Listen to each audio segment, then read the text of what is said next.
Side खबरों के लिए सब्सक्राइब करें फ्लेम मीडिया और उसके बाद बेल आइकन को प्रेस करें ताकि सबसे पहले आपको मिले एक्सक्लूसिव खबरें।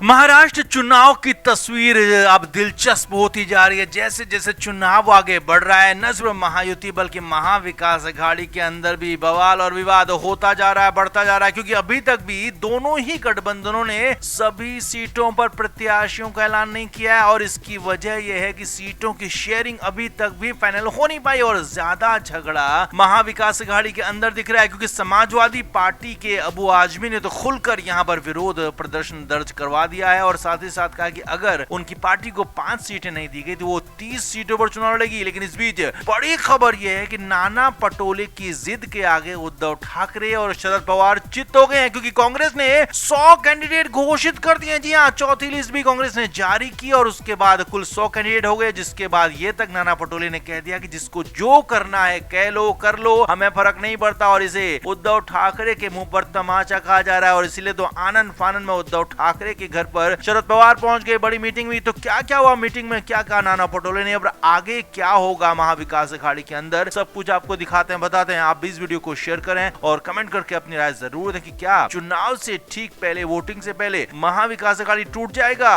कमेंट जरूर करें, वीडियो को शेयर भी करें।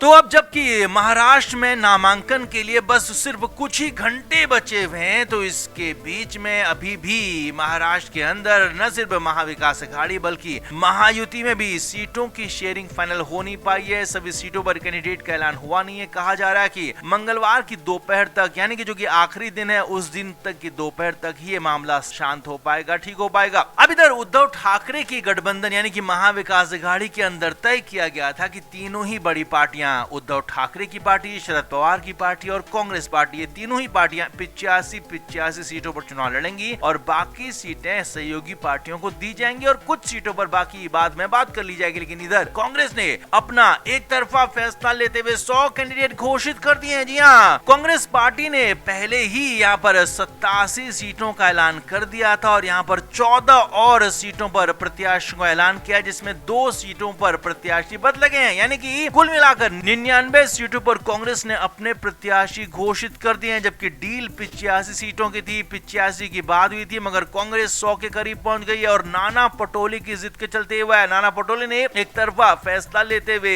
कांग्रेस आला कमान को, हाईकमान को इस बात पर राजी करवा लिया कि सबसे ज्यादा सीटें उन्हें ही मिलनी चाहिए और इसीलिए बिना उद्धव ठाकरे से बात किए, बिना उद्धव ठाकरे से पूछे, बिना शरद पवार से पूछे, अकेले दम पर, अपने दम पर 100 कैंडिडेट कांग्रेस ने घोषित कर दिया। और यही नहीं, अगले कुछ घंटों में कांग्रेस की एक और नई लिस्ट आ सकती है, जिसमें 7 से 8 नाम और हो सकते हैं। जी हां, यानी कि कांग्रेस पार्टी कुल 107, 108 सीटों तक यहां पहुंच सकती है, जो कि एक तरफा सीटें होंगी, क्योंकि उद्धव ठाकरे की पार्टी अभी तक भी सिर्फ 84 सीटों पर ही कैंडिडेट का ऐलान कर पाई है, जबकि शरद पवार की पार्टी 80 सीटों पर भी नहीं पहुंची है। अब इस पर कांग्रेस के प्रदेश अध्यक्ष नाना पटोले से जब पूछा गया कि गठबंधन में तो 85 सीटों की बात हुई थी, तो आपने तो 100 के करीब पहुंचा दिए कैंडिडेट, तो इस पर नाना पटोले ने कहा कि ये अंदर खाने की बात है और हमने ये तय कर लिया है, क्योंकि हम सबसे बड़ी पार्टी हैं, लोकसभा चुनाव में हमारी सबसे ज्यादा सीटें हैं और हमें 100 से ज्यादा सीटों पर चुनाव लड़ना ही लड़ना है, लिहाजा जिसको जो करना है वो करें, लेकिन हाँ, हमने अपने प्रत्याशी घोषित कर दिए। खुलेआम नाना पटोले का ऐसा कहना उद्धव ठाकरे के मुंह पर तमाचे जैसा ही था, क्योंकि ठाकरे बार बार लगातार यही कहते रहे थे कि एक तरफा फैसले नहीं होने चाहिए, मगर उद्धव ठाकरे के खिलाफ जाकर नाना पटोले ने वही किया और अपनी जिद के चलते 100 कैंडिडेट घोषित कर दिए। अब आगे देखिए, इसके बाद आनंद फानंद में उद्धव ठाकरे ने फोन पर शरद पवार से बात की, लेकिन खबर है कि फोन पर पूरी बात हो नहीं पाई और सोमवार की सुबह सुबह शरद पवार उद्धव ठाकरे से मिलने उनके घर पहुंचे। जी हां, ये मुलाकात बिल्कुल अर्ली मॉर्निंग में थी, जो जिसके बाद दोनों के बीच में काफी देर तक मुलाकात हुई, बातचीत हुई और माना यह जा रहा है कि कांग्रेस के खिलाफ दोनों ही पार्टियों ने आपस में कोई रणनीति बनाने की कोशिश की, लेकिन अब वक्त इतना कम है कि उद्धव ठाकरे चाहकर भी कुछ कर नहीं सकते और अंदर खाने शरद पवार भी कांग्रेस कांग्रेस को ही बैक करते हैं, कांग्रेस के पीछे खड़े रहते हैं। और काफी पहले शरद पवार ये तक कह चुके हैं कि कई छोटी पार्टियों का कांग्रेस में विलय हो जाएगा। तो एक तरह से वो खुद को कांग्रेस की ही बी टीम मानते हैं। लिहाजा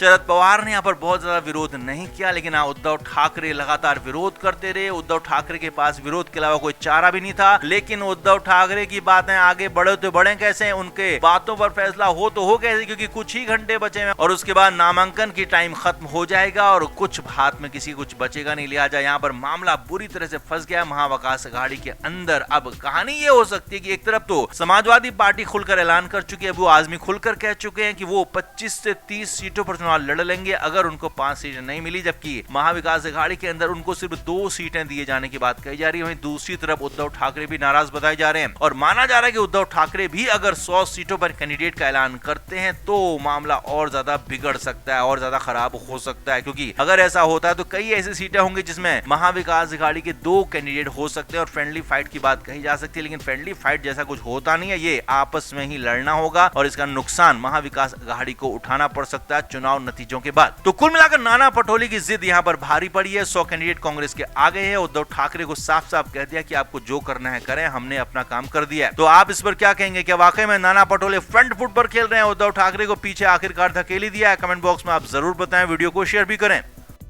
तो उद्धव ठाकरे अपनी पार्टी के लिए स्टार प्रचारक हैं। हालांकि उनकी तबीयत फिलहाल ठीक नहीं है और वो प्रचार उस तरीके से कर नहीं पा रहे हैं जिस तरीके से उन्होंने लोकसभा चुनाव में प्रचार किया था। लेकिन फिर भी कुछ जगहों पर वो जा रहे हैं और कुछ जगहों पर आगे भी जाएंगे। लेकिन इस बीच मुंबई की वर्ली सीट बहुत ज्यादा हॉट सीट बन गई है, क्योंकि यहाँ पर पिछली बार आदित्य ठाकरे जीते थे और इस बार भी आदित्य ठाकरे को वर्ली से टिकट दिया गया है। लेकिन ये क्या, उनके खिलाफ उतार दिया गया हैवी वेट बड़े नाम मिलिंद देवड़ा को। जी हाँ, शिवसेना शिंदे गुट में शामिल मिलिंद देवड़ा को यहाँ पर उद्धव ठाकरे के बेटे आदित्य ठाकरे के खिलाफ वर्ली सीट से कैंडिडेट बनाया गया है। शिंदे गुट ने बहुत बड़ा दांव खेला है और कहा तो ये भी जा रहा है कि यहाँ पर फाइट बहुत ज्यादा टाइट हो गई है, क्योंकि मिलिंद देवड़ा यहाँ पर बड़े कैंडिडेट, तूफानी कहेंगे दमदार कैंडिडेट माने जाते हैं और आदित्य ठाकरे को वो कड़ी नहीं बल्कि बहुत बड़ी टक्कर देंगे, ऐसा लगातार कहा जा रहा है। लेकिन अब अंदर की खबर, जी हाँ, इनसाइड स्टोरी है कि मिलिंद देवड़ा वाला दांव शिंदे गुट ने अकेले नहीं खेला है, बल्कि इसके पीछे कांग्रेस भी बताई जा रही है। जी हाँ, सूत्रों के मुताबिक ये बड़ी खबर आपको बता रहे कि नाना पटोले इस पूरे प्लान के पीछे बताए जा रहे हैं, क्योंकि उद्धव ठाकरे को रोकना या कहें कि उद्धव ठाकरे की सीटें कमाए, खास तौर पर उनका बेटा अगर कहीं किसी सीट पर फंस जाता है तो इसका सबसे ज्यादा फायदा किसी को होता है तो वो कांग्रेस ही है। क्योंकि कांग्रेस और नाना पटोले ये मानकर चल रहे हैं कि इस बार उनकी यानी कि महाविकास अघाड़ी की सरकार महाराष्ट्र में बननी है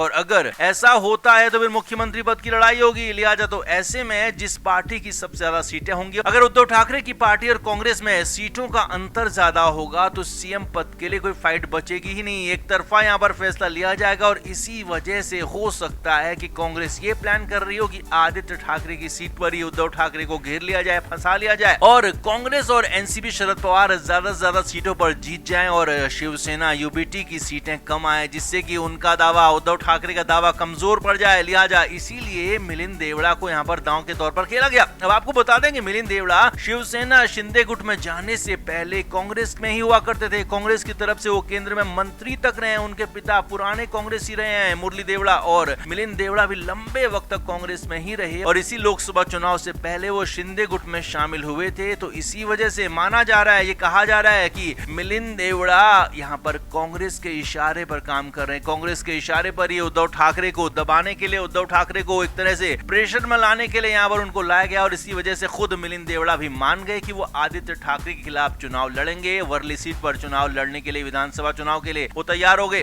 तो कुल मिलाकर शिंदे गुट की तरफ से दांव तो खेला गया, लेकिन इसके पीछे कांग्रेस और नाना पटोले का प्लान बताया जा रहा है और इसी प्लान से यहाँ पर उद्धव ठाकरे पस्त हो सकते हैं, वर्ली सीट पर ही फंस सकते हैं आदित्य ठाकरे। और उद्धव ठाकरे अगर वर्ली सीट में ही फंस गए तो बाकी जगहों पर प्रचार कर नहीं पाएंगे और उनकी पार्टी उस तरह का प्रदर्शन कर नहीं पाएगी। तो आपका इस पूरे मामले पर क्या कहना है, क्या आप मानते हैं? कमेंट बॉक्स में जरूर बताएं, वीडियो को शेयर भी करें। Flame media report.